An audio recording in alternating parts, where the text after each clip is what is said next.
Assalamualaikum warahmatullahi wabarakatuh. Waalaikumsalam warahmatullahi wabarakatuh.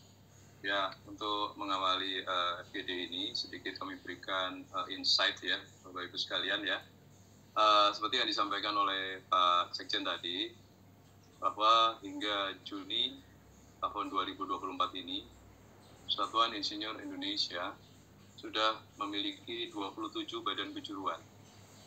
Sudah memiliki 86.000 anggota yang ditargetkan hingga 100.000 pada Desember tahun 2024. Kemudian insinyur profesional mencapai 28.000 yang terdiri dari IPP, IPM, dan IPU. Kemudian pemegang STRI sekitar 30.000, pemegang ASEAN Engineer Register sekitar 2.800, pemegang HCP Register sekitar 300 anggota, kemudian APEC Engineer sekitar 278. Pengurus wilayah di seluruh Indonesia yang sudah terbentuk adalah 30 pengurus wilayah dari 37 provinsi yang ada di Indonesia. Kemudian 228 pengurus cabang dari 514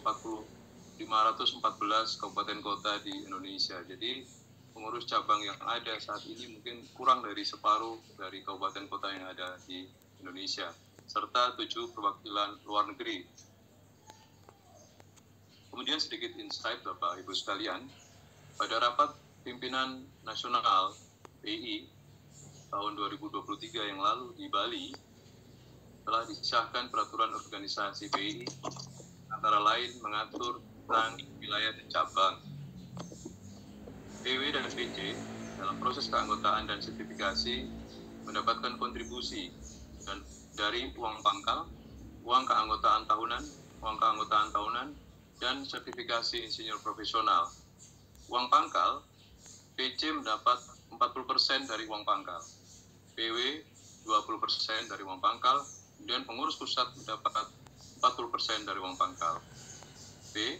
Uang keanggotaan tahunan, PC mendapat 35% dari uang keanggotaan tahunan, PW mendapat 15%, BK, Badan Kejuruan, mendapat 10%, kemudian pusat mendapat... Kok terbalik-balik?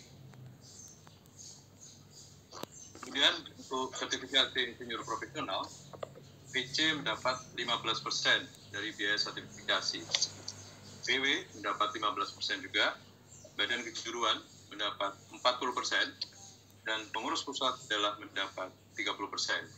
Jadi ini merupakan angin segar untuk operasional pengurus cabang dan pengurus wilayah. Karena sebelumnya pengurus cabang dan pengurus wilayah hanya mendapatkan sharing dari uang pangkal dan uang keanggotaan tahunan. Waktu itu kalau tidak salah pengurus cabang hanya mendapat 25% dan pengurus wilayah hanya mendapat 10%. Bapak Ibu sekalian, untuk mempersingkat acara, FGD kita bagi menjadi 3 sesi. FGD sesi pertama adalah sesi dari Badan Kejuruan.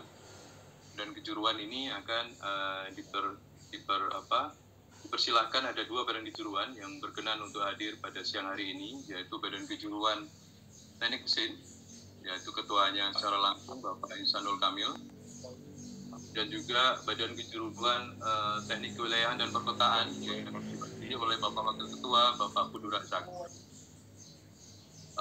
Monitor untuk Pak Ihsanul Kamil, apakah sudah hadir?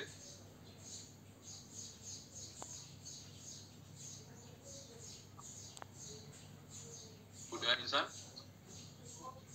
Jika belum, mungkin kami berikan kesempatan yang terlebih dahulu kepada Pak Pudu ya, mewakili Badan Kejuruan Teknik Kewilayahan dan Perkotaan. Pak Pudu, kami persilakan waktunya maksimal 10 menit, Pak. Baik, terima kasih Pak Ipis. Selamat siang yang terhormat Ibu Bapak sekalian, terutama dari Universitas Tadulako, ini sahabat saya yang menjadi host sekarang ini.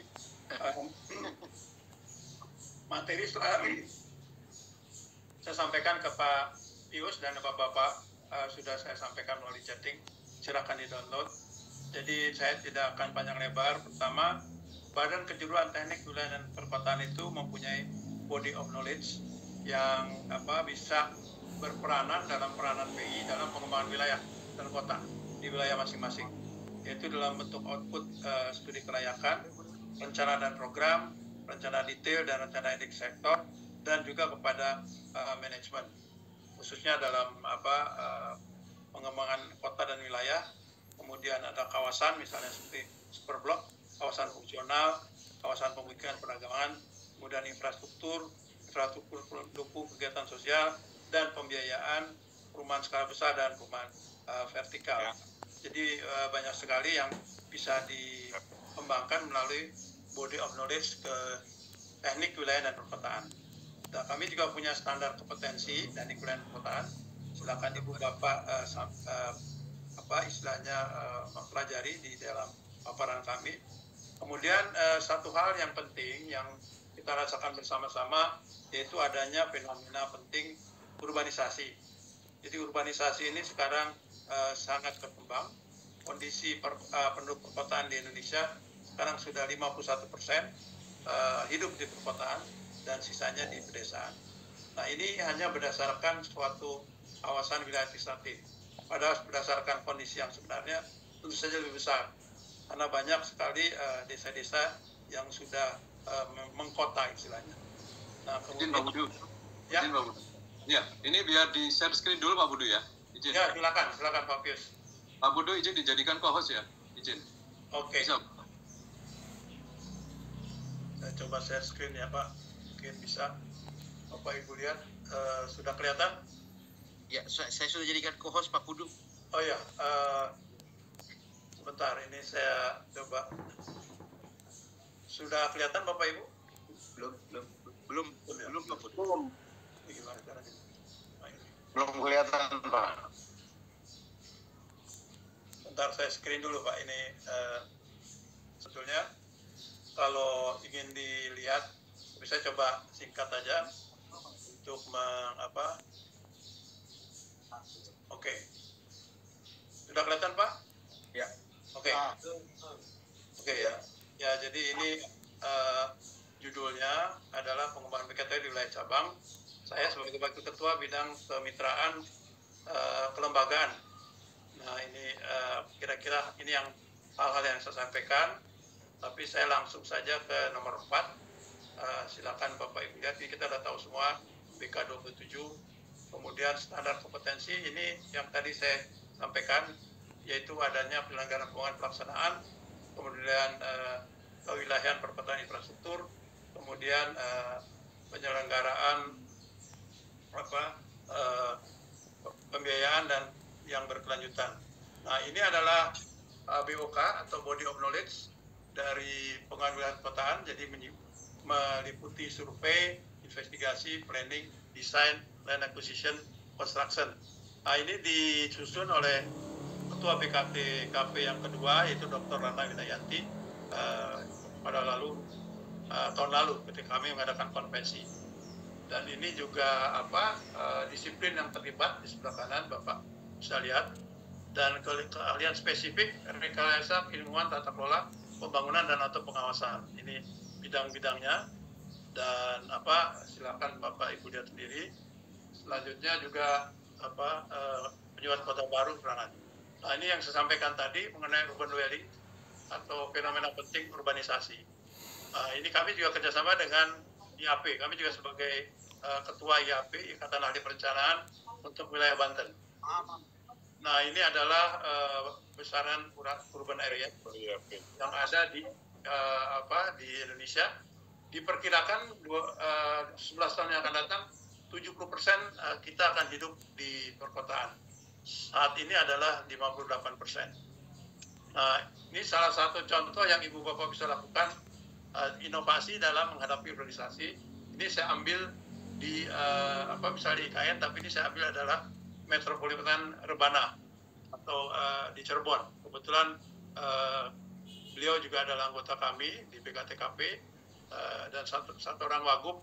Ini Pak Pius juga kenal, Pak Emil Dadak juga menjadi anggota kami di BKTKP. Jadi ada 2 Emil Pak di BKTKP, ada Mas Emil dari Jatim, Kang Emil dari Jabar. Itu dua-duanya anggota BKTKP.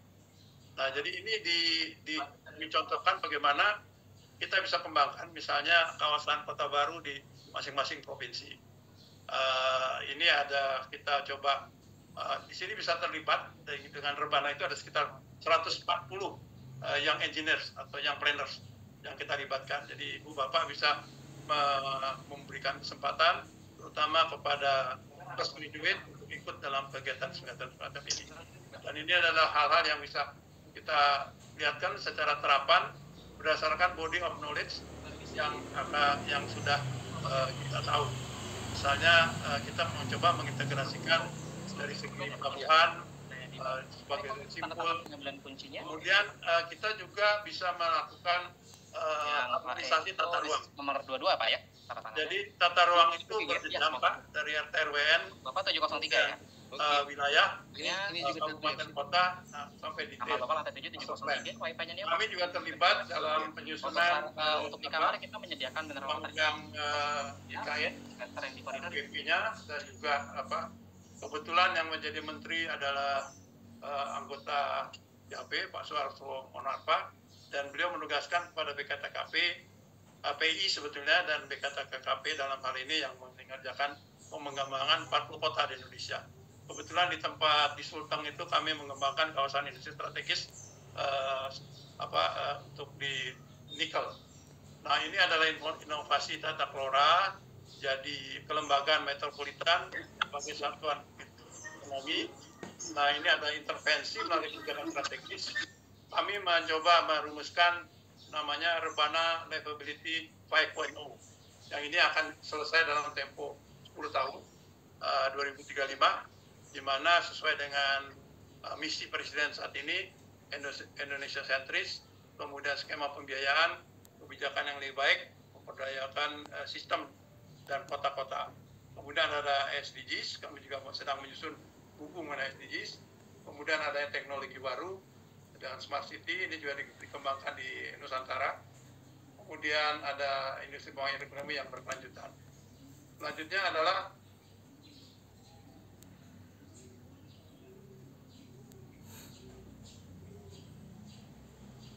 Suaranya di mute Pak Pudu, izinin.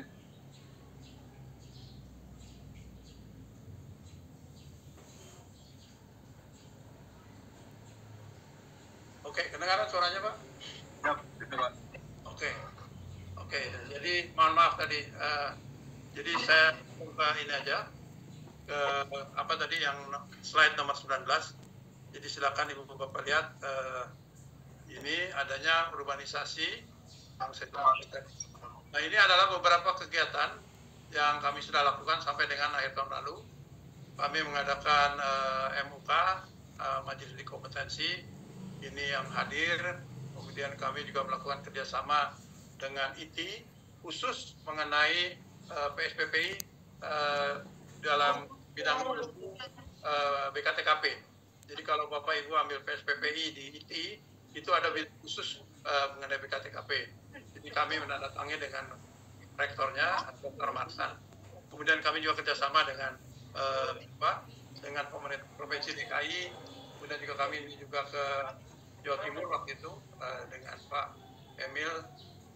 Beliau juga berkenan menjadi anggota, dan kami juga kerjasama antar BKTKP dengan Teknik Hutanan mengenai FORU atau Forest for Urban Land Use, Other Land Use, kemudian dengan BPIW, Kementerian PUPR, kemudian penyusunan master plan yang kami sebut tadi, 5 kota, kemudian dengan BPIW dan Lokakarya kami lakukan juga, dan beberapa kegiatan yang sudah kami lakukan. Kami juga melakukan Road to Growth Summit City. Jadi ini banyak sekali. Kalau Ibu Bapak mau mengikuti kegiatan-kegiatan BKTKP, akan hubungi kami di nomor ini. Saya rasa itu yang dapat saya sampaikan. Terima kasih atas perhatiannya. Saya kembalikan ke Pak Pius. Terima kasih Pak.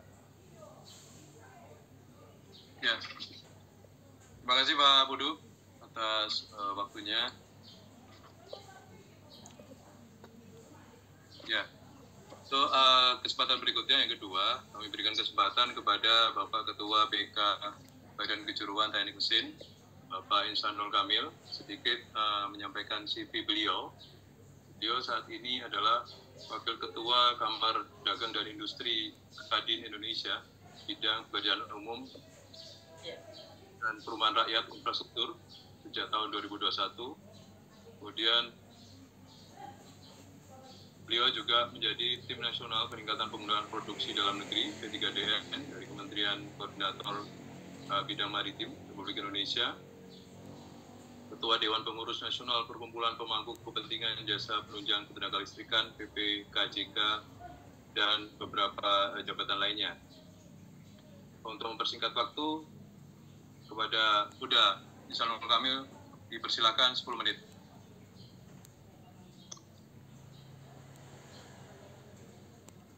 Terima kasih.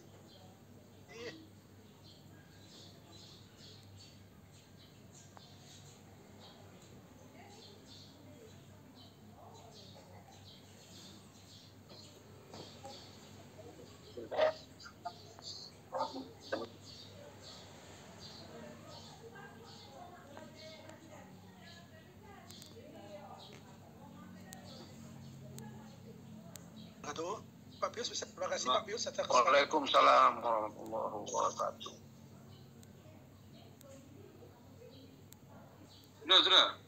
Sudah Pak Ihsanul. Silakan. Oke, makasih. Assalamualaikum warahmatullahi wabarakatuh. Waalaikumsalam. Terima kasih Pak Pius atas kesempatan yang diberikan kepada kami untuk menjadi bagian dari online webinar kita pada hari ini berkaitan dengan penguatan peran wilayah dan cabang PI dalam konteks tentunya mendorong akselerasi eksistensi dari insinyur Indonesia. Nah, saya ingin melihat dari sisi kompetitif kita dibandingkan dengan kolega-kolega kita di negara lain. Nah, ini tentu menjadi catatan penting bagi kita karena menurut hemat kami upaya mendorong peranan yang lebih signifikan dari wilayah dan cabang ini akan memberikan akselerasi dari beberapa persoalan yang menyangkut eksistensi dari insinyur Indonesia pada masa yang akan datang. Saya mohon izin untuk share screen Pak Pius.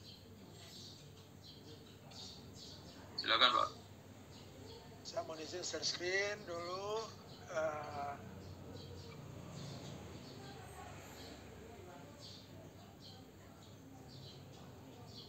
Sudah bisa dilihat Pak Pius? Sudah Pak.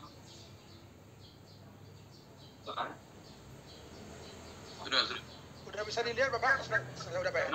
Sudah, mantap. Sudah jelas Pak, sudah jelas. Mohon izin ini sesuai perintah Pak Pius ini. Saya Pak. membuat kegiatan FGD kita pada hari ini dalam rangka ulang tahun Persatuan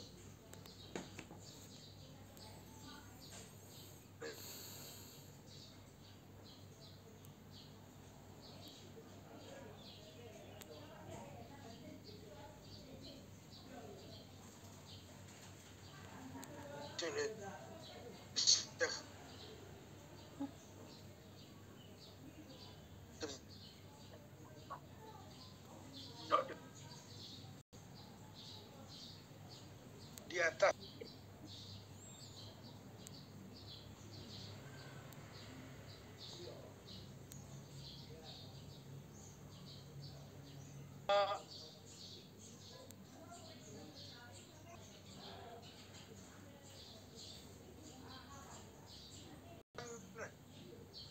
jaringannya bisa ini Pak Pius, bisa lebih stabil dari tadi ini Pak Pius.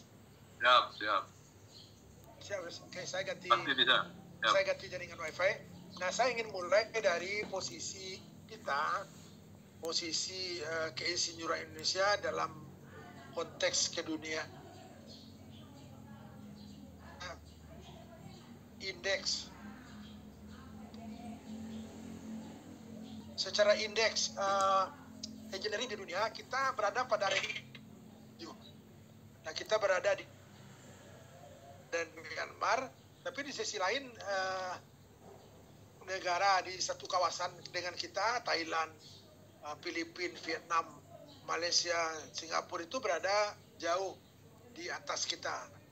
Nah, ini yang menjadi poin bagi kami untuk melihat bahwa peranan wilayah dan cabang itu menjadi sangat penting pada saat kita sedang mendorong indeks keinsinyuran kita di level global atau di level dunia tentunya. Nah, angka ini yang sedang kita urai dengan salah satunya dengan kegiatan webinar kita ini sebetulnya. Nah, kalau kita lihat dari fakta yang kita lihat tadi, indeks engineering itu merupakan indeks gabungan yang ternyata menggabungkan berbagai bidang yang berkaitan dengan engineering sebagai komponen menjadi indeks tunggal.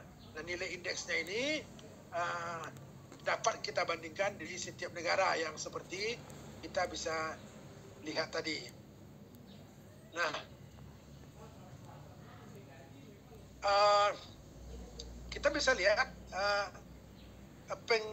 pengindeksan dari engineering ini sangat memungkinkan untuk menentukan peringkat negara berdasarkan kekuatannya dalam bidang engineering. Nah, kita bisa lihat kita berada di atas Myanmar, tapi kita berada di bawah, masih di bawah negara-negara kita di ASEAN. Nah, ini sebetulnya yang memancing kami untuk memulai bagaimana upaya yang kita lakukan untuk penguatan peranan dari PI wilayah maupun PI cabang, sehingga ini menjadi terakumulasi menjadi satu difokuskan kepada penguatan kualitas infrastruktur digital di Indonesia. Makin baik kualitas infrastruktur digital kita. Terus ekspor barang yang berkaitan dengan engineering. Nah, ini juga jadi PR kita semua, bagaimana mendorong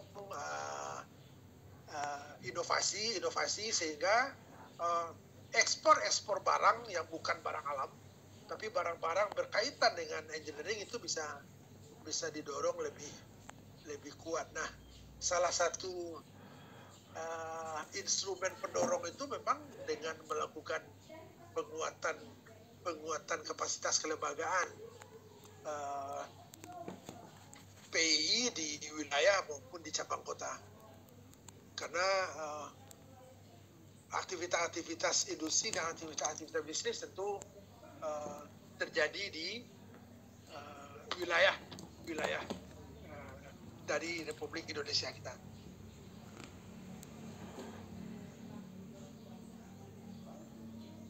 Bisa didengar Pak Pis ya? Bisa ya? Bisa Pak, bisa. Nah, ini ada juga sisi lain yang saya lihat. Yang kita lihat bahwa kalau kita lihat distribusi dari mahasiswa teknik di Indonesia, itu kan kita punya lebih 4.000 perguruan tinggi di Indonesia. Itu memang terdistribusi banyak di katakanlah di wilayah atau di kabupaten kota. Nah, persentase mahasiswa teknik kita sendiri itu kita masih perlu menjadi tugas semua kita, pengurus badan kejuruan, pengurus pusat, pengurus PI wilayah maupun cabang kabupaten kota, bagaimana meningkatkan minat dari para siswa-siswa SMA itu memang masuk ke fakultas teknik. Nah, kita masih kurang, masih di bawah kalau dibandingkan dengan negara-negara lain tetangga kita, memang yang pertumbuhan ekonominya didorong berbasis engineering, berbasis rekayasa.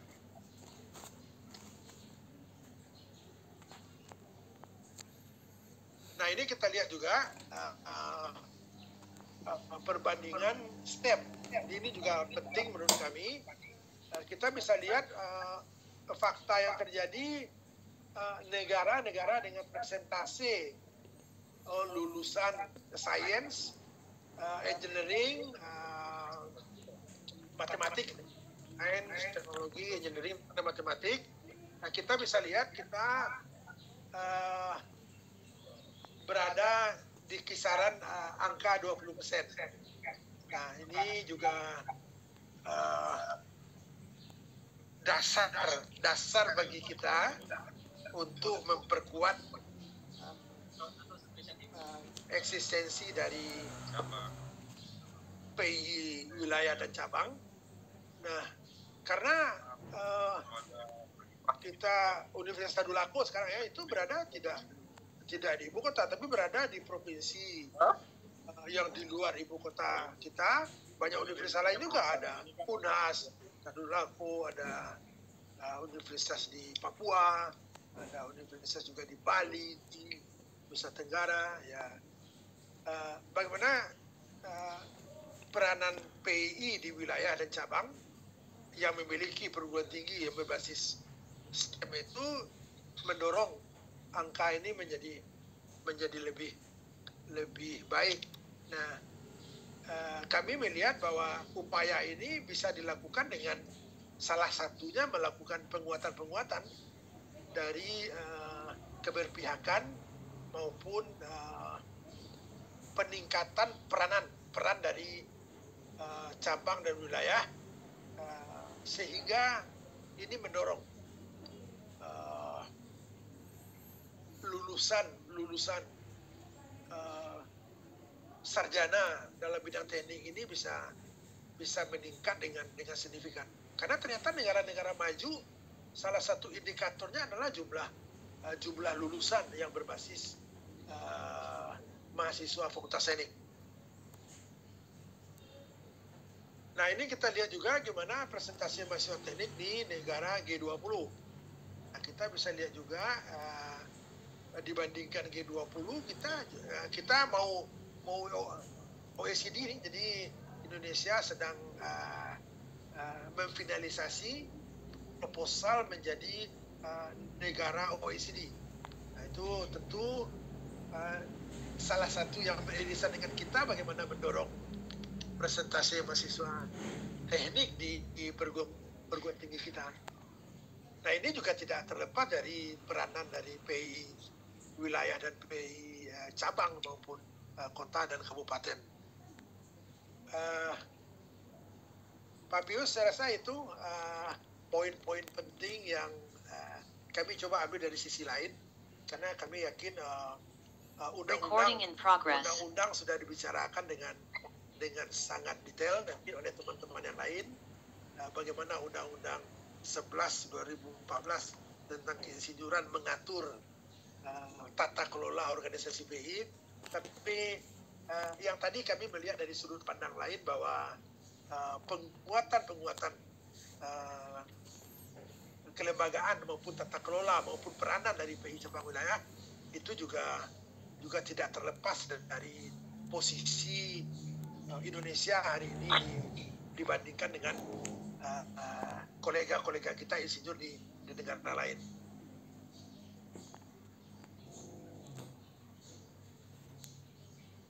Siap, terima kasih Bapak Ibu semua untuk ini. Terima kasih Pak Pius. Assalamualaikum warahmatullahi wabarakatuh. Waalaikumsalam warahmatullahi wabarakatuh. Bapak Ibu sekalian, jadi untuk izin sesi saya stop. Ya, stop screen. Ya, silakan. Jadi kita akan membuka ruang diskusi selama sekitar 15 menit ya. Sebelumnya saya ada pertanyaan dulu kepada Pak Budu dan Pak Insanul Kamil ya, mewakili BK ya. Jadi kita persilakan teman-teman yang mau memberikan pertanyaan, mungkin bisa raise hand. Kita ambil dari raise hand 2, mungkin dari yang chat mungkin 2 ya, supaya tidak terlalu banyak dulu untuk BK. Jadi Pak Insanul Kamil dan Pak Budu ya, mewakili BK. Jadi kami ingin bertanya sebetulnya di dalam ADRT itu kalau tidak salah kan ada ada semacam statement bahwa bisa dibuka BK wilayah gitu ya, Pak Pudu sama Pak Insanul Kamil ya. Apakah itu dimungkinkan dan apakah itu juga bisa menjadi pendorong untuk penguatan wilayah dan cabang? Karena kita melihat juga kondisi sekarang ini proses sertifikasi senior profesional yang ada di BK juga mungkin untuk terutama di wilayah dan cabang masih sangat terbatas sekali ya, artinya jumlahnya terutama. Kalau di BK mungkin secara keanggotaan cukup besar, tapi kalau untuk TKP saya pikir masih sangat terbatas lah. Kira-kira apakah mungkin visible ya kira-kira, atau misalnya apakah langkah-langkah yang sudah diambil oleh Badan Kejuruan untuk bisa mendelegasikan kewenangan-kewenangan untuk sertifikasi misalnya. Ya, jadi untuk mendelegasikan kewenangan sertifikasi IPP taruhlah atau IPM kepada wilayah dan cabang. Kira-kira bagaimana pendapat Bapak Pak Ihsan sama Pak Pudu? Silakan Pak. Mungkin nanti untuk teman-teman yang lain mungkin yang memberi pertanyaan, monggo. Silakan Pak Pudu duluan. Silakan Pak Pudu. Baik, terima kasih Pak. Terima kasih Pak Pius. Terima kasih Pak Ihsan. Menarik sekali ya Pak Ihsan tadi. Jadi sebetulnya untuk melakukan semacam penilaian itu asesor itu perlu dikembangkan di masing-masing PW lah, katakan gitu. Nah, jadi kami juga terus terang di BKTKP sudah mempunyai asesor di 16 provinsi. Nah, jadi ketika dilakukan wawancara, jadi pasti dari asesor dari provinsi yang bersangkutan kita libatkan, begitu. Nah, jadi kebetulan saya juga di MSK sebagai Ketua Pokja SKI. Nah, jadi memang untuk asesor-asesor itu harus minimum bukan hanya dari bidang keahlian, tetapi juga harus menyebar di masing-masing wilayah. Karena prestasi kemudian pengalaman yang ada di masing-masing wilayah itu diketahui oleh asesor itu. Nah, biasanya PW itu kita tanyakan, kan kita punya PW, kami kirimin surat dari PW-PW itu untuk mengusulkan asesor. Kebetulan BKTKP adalah multidisiplin. Jadi di kami itu ada yang backgroundnya dari geologi, geodesi, arsitek, kronologi, sipil, ya bahkan ada seorang teman kami, Bapak Ibu kenal, Pak Ali Nurdin. Ali Nurdin itu juga seorang pengacara, kira-kira begitu. Nah, jadi MUK itu harus disebar oleh satu BK, khususnya BKTKP, karena pengenalan wilayah itu harus diketahui. Nah, untuk itu kami terus terang menyampaikan pada waktu Rapimnas juga kami sebutkan bahwa kita perlu MUK disebarkan. Bahkan kami di BKTKP itu untuk spesialisasinya itu bukan hanya satu bidang, tapi kita juga ada subspesialisasi atau super spesialisasi. Misalnya seperti di kedokteran ada spesialisasi dokter jantung. Nah, jantung itu juga ada spesialisasinya super spesialis. Nah, tapi untuk tahap pertama ini kami sudah ngirim surat. Mungkin Bapak Ibu kalau belum menerima silahkan kontak saya akan sampaikan juga. Karena saya juga kebetulan di MSK dan juga di BKTKP mengurusi itu. Nah, jadi jawaban terhadap Pak Pius, bagaimana bisa menilai ya? Yang bisa menilai adalah PW-PW. Jadi sangat dimohonkan Ibu Bapak dari PW mengirimkan minimal IPM, backgroundnya tentu saja yang berkaitan dengan kewilayahan. Jadi bisa sipil, bisa arsitek, geodesi, geologi, nanti kita lihat ininya, dan kita akan sebelum kongres MSK kebetulan juga akan mengadakan lokakarya untuk pembaharuan MUK, karena MUK itu nanti akan disahkan juga di kongres yang akan datang berlaku 3 tahun, dan nanti mohon Ibu Bapak PW syukur-syukur kalau ada PC juga bisa mengirimkan wakilnya sebagai asesor. Saya rasa itu Pak Pius. Ya, terima kasih Pak Abdul. Silakan Pak Insan. Ya, saya ini menarik Pak Bius. Kalau saya melihat kalau di mesin Pak Bius ya, BK di wilayah itu menjadi sebuah kebutuhan sekarang Pak Bius. Jadi menjadi sebuah kebutuhan dan kita memang sudah sedang dalam proses diskusi-diskusi ini. Beberapa teman-teman di wilayah yang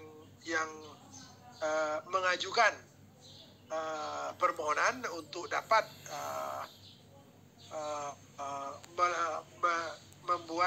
membentuk BK di wilayah.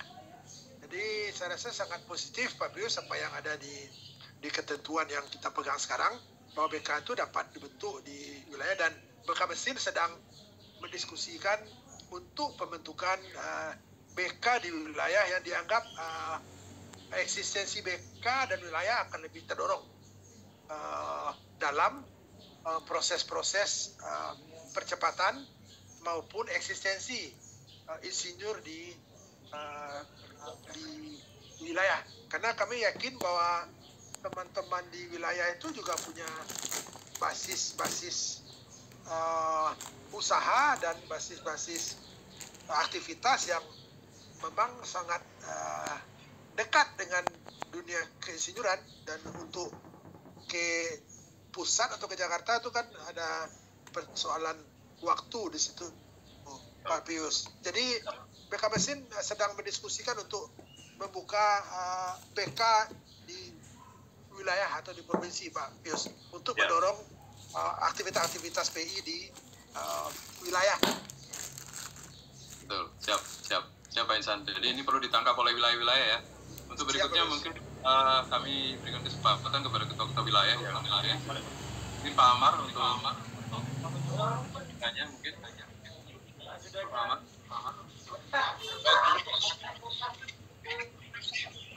Assalamualaikum warahmatullahi wabarakatuh. Salam.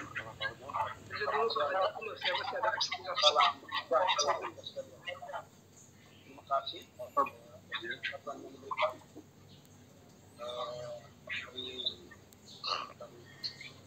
Pak Ketua.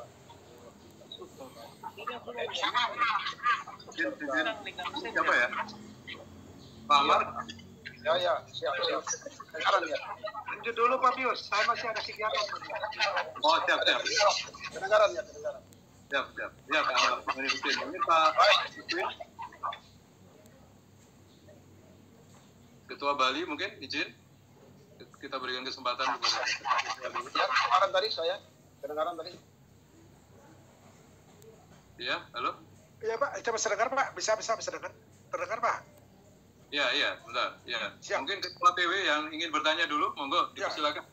Kedengaran, Pak. Lalu dari Sulawesi Utara, dari Sulawesi Selatan, Pak Rusman mungkin, atau dari Maluku Utara, Papua Barat, Bali, dan NTT. Dipersilakan untuk bertanya kepada dua ketua BK ini. Monggo. Izin Pak dari Sulawesi Utara. Silakan. Wah, Silakan. ini Bu Lucia, bos kita ini. Komandan Sulawesi Utara ini. Silakan Ibu. Salam sehat Ibu ya. Salam sehat semua. Baik, terima kasih Pak Pius untuk kesempatannya. Selamat siang Pak Insanul.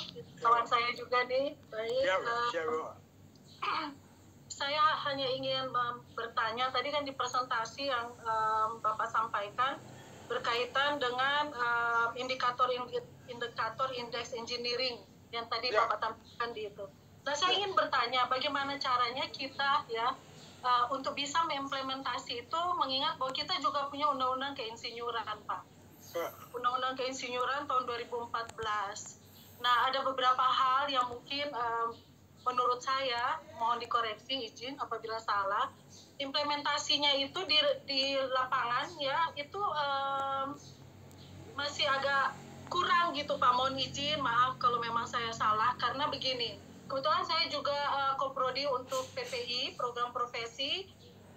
Di saat saya bertanya ke mahasiswa saya, misalnya dari PU atau mungkin dari instansi yang lain, kenapa tidak ikut insinyur?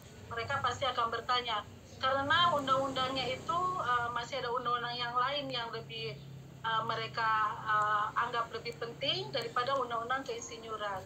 secara kalau saya belum lama juga mengikuti kegiatan yang dilakukan oleh OPJK, ada statement yang menyatakan bahwa kalau kita insinyur itu adalah haji dari setiap kegiatan keinsinyuran. Nah itu menurut saya jadi PR kita bersama, karena PII juga yang menjadi motor utama untuk undang-undang keinsinyuran tersebut, Pak. Nah ada juga sampai keluar statement begini, gelar insinyur itu untuk gagah-gagahan aja gitu misalnya, Pak. Nah tetapi untuk digunakan di dunia profesional, karena ada beberapa juga undang-undang lain yang akhirnya boleh dibilang ada yang lebih penting. Nah, seperti kita juga dosen juga untuk insinyur itu masih jadi bahan Pak Insa juga pasti tahu ya, di BKN ya Pak Pius juga yang tahu ya. Jadi itu masih juga tarik ulur dengan Kementerian Pendidikan. Nah, jadi hal-hal itu yang mungkin jadi PR kita bersama yang bisa membuat undang-undang itu bisa menjadi seperti disampaikan oleh Prof. Atembo, itu bisa menjadi haji untuk seorang insinyur gelar IR itu gitu Pak. Nah itu mungkin yang bisa menunjang untuk indikator indeks engineer yang tadi disampaikan oleh Pak Insa ke depan, nanti insinyur kita ke depan gitu Pak. Mungkin itu dari saya Pak, mohon maaf kalau ada yang salah penyampaiannya, terima kasih. Terima kasih Bu Lucy. Mungkin kesempatan satu lagi untuk Ketua PW yang lain mungkin sebelum dari raise hand nanti, monggo. Boleh dari Maluku Utara ya, mau nanya. Oh silakan. Oke, Pak Insan. Woi, siap. Wah, assalamualaikum bos. Oke. Wah ini Ya, waalaikumsalam. Reuni di sini semua ya. Ini reuni kita ini. Alhamdulillah ini. Dulu pernah sama-sama di LPJK, jadi saya nggak nanya tentang yang dikonstruksi. Kebetulan ini ketua BK mesin ya. Nah, saya tidak tahu persis situasi di BK mesin seperti apa. Mungkin pemanfaatan keinsinyuran itu mungkin banyak berpraktek di industri ya, di manufaktur dan seterusnya. Nah, kalau dikonstruksi ya, mungkin Pak Insan juga paham persis ketika para tenaga ahli, level ahli jenjang 789 kita sosialisasi tentang keinsinyuran, pada akhirnya sama dengan Ibu Lucia tadi mereka akan mengkonfirmasi balik ke kita, nanya bahwa apa manfaat kami punya SIP, manfaat kami punya gelar IR, manfaat kami punya STRI, sementara untuk bekerja kami cuma butuh SKA. Nah, kira-kira seperti itu. Nah, kalau di BK mesin, ini kan prakteknya banyak di industri. Sebenarnya kemanfaatan mereka bergabung dalam wadah PII ini seperti apa, Pak Insan? Terima kasih. Assalamualaikum Pak Abdullah. Ya, waalaikumsalam. Ya, terima kasih, Anda. Oke, kita berikan dulu ya, izin. Ya. Oke, terima kasih Pak Pius. Saya dua-duanya saya untuk pertanyaan Bu Lucia dulu. Selamat siang menjelang sore di Manado, Bu Lucia. Selamat sore Pak. Siap Bu. Jadi saya setuju Bu. Saya setuju dengan apa yang Ibu sampaikan. Memang menjadi tugas kita semua apa yang menjadi hakikat dari undang-undang insinyur sendiri gitu. Pada saat kolega-kolega kita tidak melihat ada implikasi yang berakibat langsung terhadap kolega-kolega kita dengan ikut PPI, dengan ikut program sertifikasi, kita dengan SKA saja sudah menyelesaikan semua persyaratan kita gitu loh. Setuju saya Bu Lucia, itu memang sesuatu yang belum selesai sampai hari ini gitu loh. Diskusinya kan diskusi kita 3 tahun yang lalu juga soal itu sebetulnya, implikasi apa yang diberikan gitu. Tapi yang paling pasti adalah undang-undang itu kan memberikan perlindungan terhadap praktek profesi. Mungkin itu dulu yang pertama gitu loh. Jadi saya termasuk yang ini ya, setiap sosialisasi mengatakan kalau Anda nggak insinyur Anda akan dihukum. Saya ingin kita memulainya tidak cuma dari situ gitu loh. Bahwa undang-undang ini memang memberikan perlindungan terhadap praktek profesi yang dilakukan. Dan undang-undang ini memberikan pengakuan terhadap kita-kita yang melakukan pekerjaan di dunia keinsinyuran. Nah, sebelum undang-undang ini diterbitkan di 2014, tentu belum ada pengakuan terhadap pekerjaan harian yang kita lakukan gitu loh. Jadi saya melihat sisi baiknya di situ. Saya ingin memulai dari situ, tapi memang ada problem yang masih kita hadapi sama-sama. Kalau menjawab istilah Bu Lucia tadi, ini tugas kita bersama. Bahwa di tataran implementasinya ternyata banyak kolega kita belum bisa melihat kemanfaatan apa yang mereka bisa dapat gitu loh. Nah itu setuju itu Bu Lucia. Dan Bang Husnullah dari Maluku Utara, izin Bang, saya mengomentari beberapa catatan tadi yang Bang Husnullah sampaikan. Begini Bang, jadi di sektor industri konstruksi memang belum kita lihat secara signifikan manfaat yang didapatkan oleh para kolega kita. Nah, tapi di mesin Bang, di mesin yang saya tahu itu, di mesin nggak ada undang-undang lain yang mengatur. Katakan di konstruksi ada Undang-Undang 2/2017 tentang jasa konstruksi yang mengatur semua sampai Undang-Undang Nomor 6 perubahan Cipta Kerja yang mengatur semua proses pengakuan terhadap kompetensi tenaga kerja sektor konstruksi. Udah. Tapi di industri di bekas mesin saya lihat itu ada kemauan yang masif dari teman-teman yang insinyur mesin bekerja di industri, bahwa industri mulai memahami bahwa tenaga kerja mereka itu harus disertifikasi gitu loh. Nah ini muaranya adalah cukup signifikan kenaikan dari kolega-kolega kita yang mengikuti sertifikasi insinyur profesional di bidang mesin, Pak Husnullah. Ini salam dari Pak Yudi, Pak Husnullah. Saya lagi sama Pak Yudi. Waalaikumsalam. Saya lagi Pak Yudi kita ini. Ya, nah itu Pak, jadi salam untuk teman-teman di Maluku Utara. Khususnya di dunia bidang mesin, saya melihat itu memang ada perhatian yang lebih fokus sekarang untuk teman-teman bekerja di industri, katakanlah manufaktur ya, ataupun oil and gas, itu mengambil program sertifikasi internasional di bekas mesin, Pak, di bekas mesin.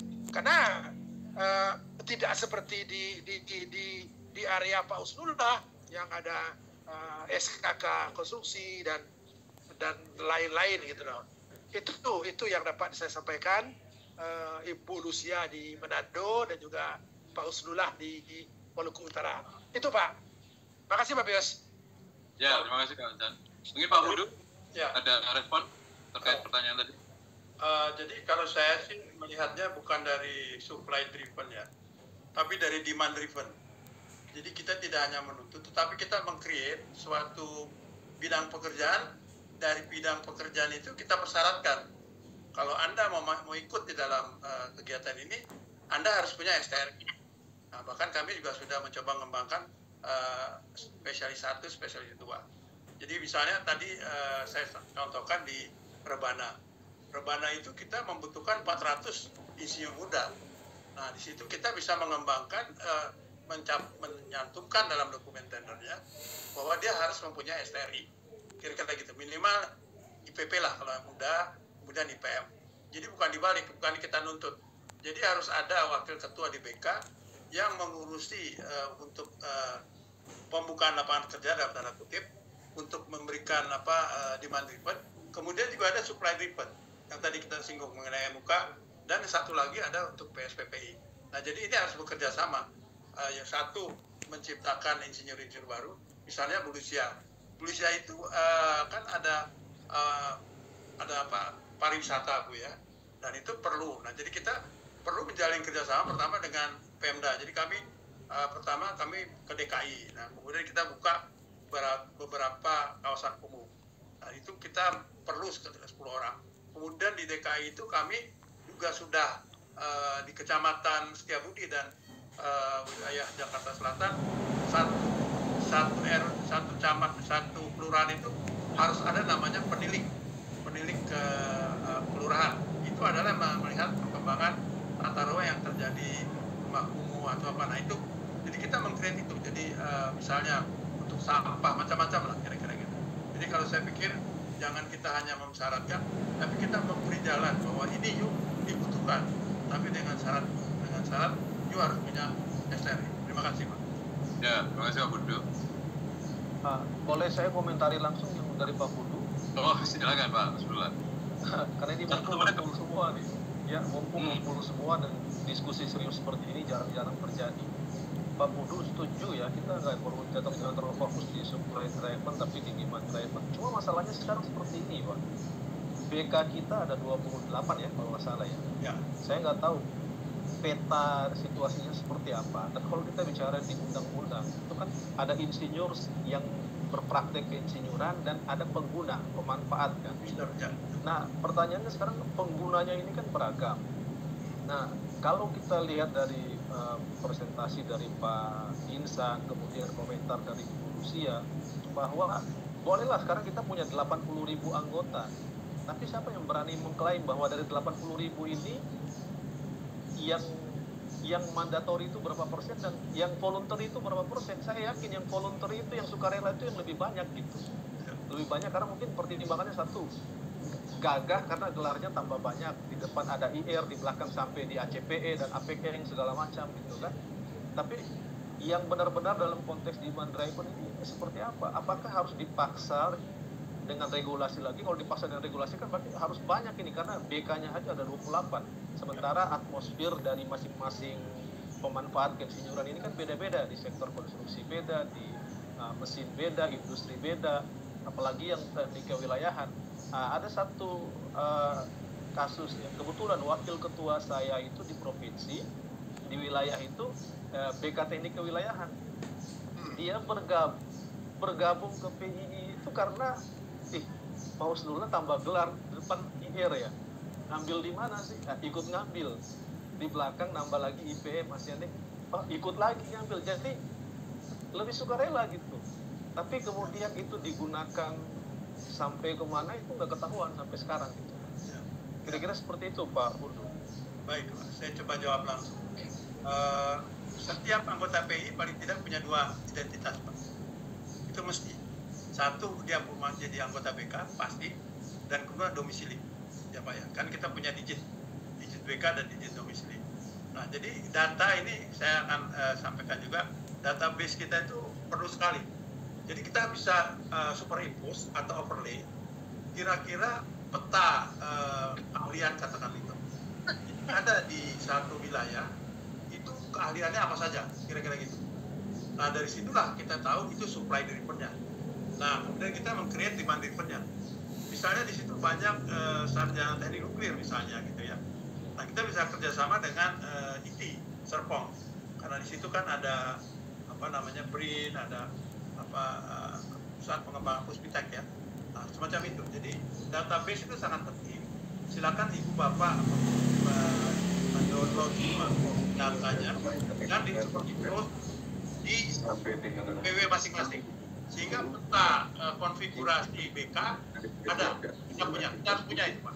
Kalau saya punya dari sisi wilayah PW, dari BKTKP itu berapa, jadi saya bisa tahu, oh di Papua berapa. Tapi mungkin harus baliknya dari Bapak atau Ibu adalah dari satu PW ini BK apa saja yang ada di kami, kira-kira gitu Pak. Nah dari situ, jadi kita demand driven dan supply driven-nya kita lihat dari superimpose dari 2 hal tersebut. Jadi satu domisili, PWBC, kemudian BK. Nah dari situ kita lihat kita aktif atau jemput bola, menawarkan PSPPI, menawarkan PKB, menawarkan peningkatan bahkan KTA kalau belum lupa membayar kayak begitu Pak. Dan itu dengan satu orang operator yang bisa setiap hari melakukan hal itu. Dan kalau ibu bapak ingin menitipkan di Halimun di sekretariat, itu ada satu orang yang bisa melakukan itu, yaitu Pak Indra, Mas Indra. Terima kasih. Ya, cukup saya pikir ya Pak Husnullah ya. Nanti kita lihat di yang lainnya. Siap. Jadi ini ada yang 3 raise hand. Kalau Pak Ahmad Bagulu ini kan penganggap ya. Nanti aja Pak Ahmad ya. Jadi Pak Erianto, Bu Fiana, sama Pak Agus Slamet dipersilakan waktunya 30 detik Pak untuk memberikan pertanyaan. Silakan. Iya. Terima kasih. Boleh saya Pak ya? Silakan Pak Agus.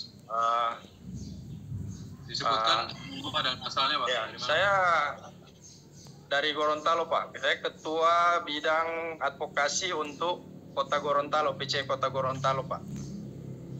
Nah, jadi saya mungkin hanya menambahkan ini Pak, dari keluhan tadi teman-teman dari Maluku Utara dengan dari Sulawesi Utara Pak. Saya punya pengalaman beberapa bulan lalu ini ketua PC kami Pak itu ditahan ya, ada kasus PC kami Pak. Iya, di Kota Gorontalo. Kebetulan mungkin Pak Ketua PW hadir nih. Dan saya sebagai Ketua Bidang Advokasi ya sudah menghubungi Pak. Ya. Halo. Ya, silakan Pak Agus. Silakan. Ya. Jadi saya sudah menghubungi singkat saja Pak Agus ya. Pak Habibie Razak dengan Pak Heri yang advokasi.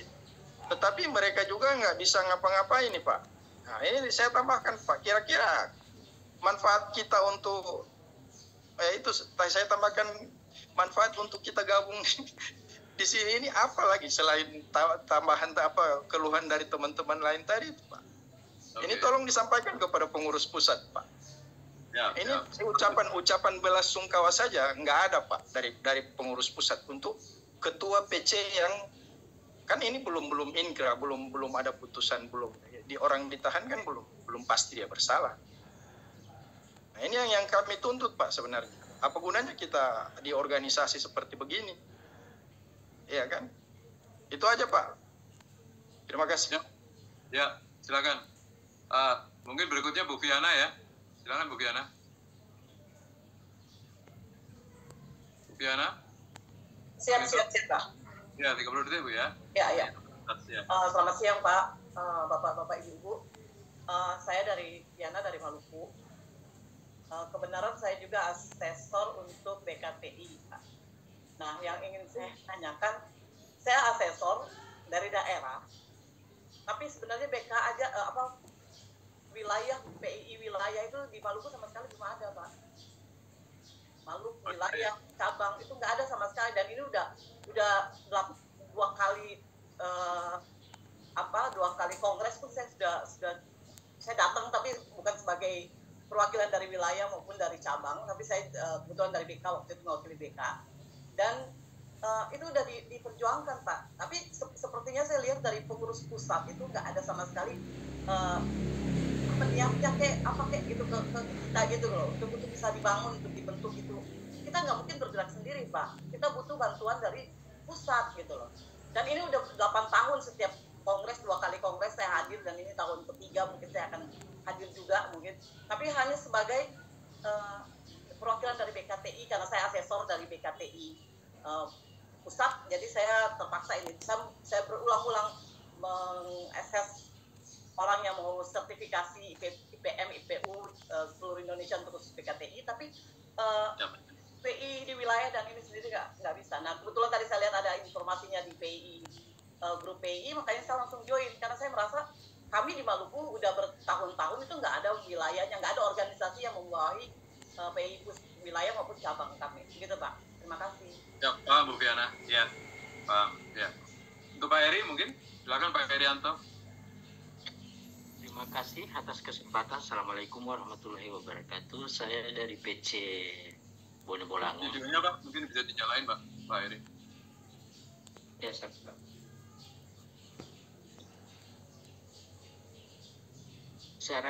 saya dari PC Bonebolango hanya ingin menyampaikan beberapa tanggapan. Memang terkait BK di wilayah ini, di musyawarah wilayah sedikit mengemuka, harus diakomodir dalam kepengurusan. Artinya walaupun ada bidang terkait, tapi BK harus juga diakomodir. Setelah kami diskusikan bersama tim formatur, BK ini diakomodir, tapi namanya bukan BK, tapi komite. Jadi diganti dengan komite, karena kita merujuk di ART memang tidak ada klausul yang mencantumkan BK itu bisa di kepengurusan wilayah. Jadi kami menambahkan komite yang namanya juga itu mirip dengan BK. Ini yang mungkin jadi pertimbangan kami ke depan. Yang kedua, terkait dengan keanggotaan di BK itu, memang latar belakang pendidikan juga sangat menentukan. Misalnya begini, saya S1 teknik sipil, S2-nya PWK, S3-nya PWK. Nah, ketika kita lihat di keanggotaan di daftar di daftar keanggotaan yang ada di ini, saya masuk di BK teknik sipil. Ini yang mungkin jadi pertanyaan dari beberapa teman-teman di wilayah beberapa Cirebon, apakah kita memungkinkan kita bisa migrasi misalnya menyesuaikan dengan tingkat kompetensi yang sesuai, artinya yang sudah ditekuni. Ini ini paham, Erik. Sementara dari saya, terima kasih. Assalamualaikum warahmatullahi wabarakatuh. Jadi terima kasih untuk 3 penanya tadi. Mungkin berikan kesempatan kepada Pak Pudu sama Pak Insan Kamil untuk menjawab ya. Jadi mungkin saya sedikit bisa membantu untuk Bu Piana. Memang kondisi sekarang ada beberapa PW ya yang belum terbentuk, yaitu di Maluku, Sulawesi Barat, dan NTB. Dan itu memang nanti coba kita komunikasikan dengan Pak Eden Bu ya, di Komite Pengembangan Organisasi, nanti bagaimana langkah-langkah kita. Dan untuk Pak Insanul Kamil dan Pak Pudu mungkin mohon bantuan untuk menjawab pertanyaan yang dari Pak Agus Talani dan Pak Eri ya, dari Bone ya. Tapi kalau Pak Eri ini kan pertanyaan tentang perbedaan latar belakang pendidikan ya untuk masuk ke BK, saya pikir itu Pak Pudu sama Pak Insanul Kamil, monggo. Ya, terima kasih. Saya menjawab Ibu Vina itu, saya udah jelaskan saya sampaikan di chatting bahwa Indonesia Timur ini memang perlu dibentuk satu koordinator PI. Saya usul Pak Rektor Universitas sebagai ketuanya dan sekretarisnya adalah Pak Pius. Sehingga hal-hal itu tidak mesti langsung ke pusat, tetapi juga sudah dikoordinir di sini. Karena memang terus terang agak susah juga ya kalau semuanya dibebankan ke. Saya bukan PP, tapi saya berkantor di Sekretariat PP seminggu sekali. Saya lihat mereka sibuk sekali lah, terutama Pak Muharram sebagai Wakil Direktur Eksekutif. Nah, jadi alangkah baiknya teman-teman yang berkumpul di sini kita himpun menjadi satu ini Pak Pius sebagai suatu wilayah Indonesia Timur, sehingga nanti akan dibentuk akan dilakukan FGD semacam ini secara reguler. Apakah setiap bulan kita membahas masa-masa itu pertama. Kemudian yang kedua mengenai koordinasi antara Pemda dengan PW, saya rasa ini juga penting. Nah, mungkin ini juga bisa kita bisa bawakan ke pusat, bisa diselesaikan di tingkat koordinator Indonesia Timur ini, kira-kira gitu. Nah, kemudian yang ketiga, saya setuju kalau misalnya ada semacam pemantauan ya, jadi mungkin terhadap kondisi masing-masing PW dan PC. Yang itu tadi mungkin di sini Pak Eden bisa mohon bantuannya untuk mempetakan tadi. Saya juga terus terang saya laporkan tadi bahwa kami juga mencoba menghubungi PWPC, tapi belum bisa semuanya. Baru sekarang saya tahu ternyata ada beberapa provinsi yang belum ada PW-nya, kira-kira gitu. Nah, sehingga memang merupakan suatu hal yang perlu dikoordinasikan begitu Pak. Kalau menurut saya kira-kira gitu. Jadi harus ada semacam koordinator yang membantu untuk atau menjembatani antara PP di Jakarta dengan katakanlah dengan Bapak Ibu yang ada di Indonesia Timur, kira-kira gitu. Nah, sehingga mungkin bisa secara lebih efektif, baik secara rutin dilakukan pertemuan-pertemuan semacam ini. Terima kasih Pak. Terima kasih atas pertanyaannya Ibu Bapak sekalian, menimbulkan semacam inspirasi bagi saya. Terima kasih Pak. Silakan Pak Insan. Pak Budu, ada pertanyaan lagi Pak Budu terkait tadi dari Pak Herianto untuk latar belakang S1, S2, S3 yang berbeda untuk masuk ke BK itu seperti apa Pak? Pertama tentu saja itu akan dibahas ya, tahu saya di LSKI ya, oleh Pak Wahyu. Pak Wahyu biasanya membahas dan itu sesuai dengan pertama permintaan, kemudian yang kedua berdasarkan CV atau PAIP. Nah, jadi kalau misalnya Bapak Ibu ingin S1 tentu saja pengalamannya lebih panjang, gitu kan. Nah, mungkin kemungkinan chance untuk kalau SIP-nya bisa IPU. Tapi kalau S3 mungkin lebih sedikit. Tapi itu kembali kepada Ibu Bapak sekalian. Jadi sebelum mensubmit PAIP, jadi kan itu Bapak itu sampaikan dan nanti bisa dikoordinasikan itu oleh dua orang, yaitu Pak Wahyu, Direktur SKI dengan masing-masing katakanlah masing-masing BK, kira-kira gitu. Jadi saya juga kadang-kadang suka menerima yang karena BKTKP multidisiplin, tapi saya juga koordinasikan dengan teman-teman di BK gitu. Jadi saya pernah 2 kali kasus itu semacam ini. Jadi saya diskusikan pertama CV-nya saya diskusikan ke ketua BK atau wakil ketua BK yang lain, dan kemudian nanti kita sampaikan ke yang bersangkutan melalui sekretariat LSKI.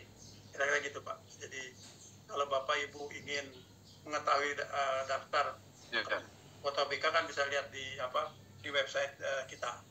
Gitu Pak. Makasih Pak Pius.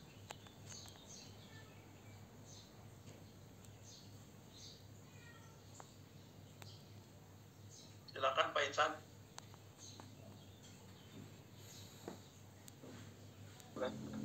Oh iya, silakan Pak Insan.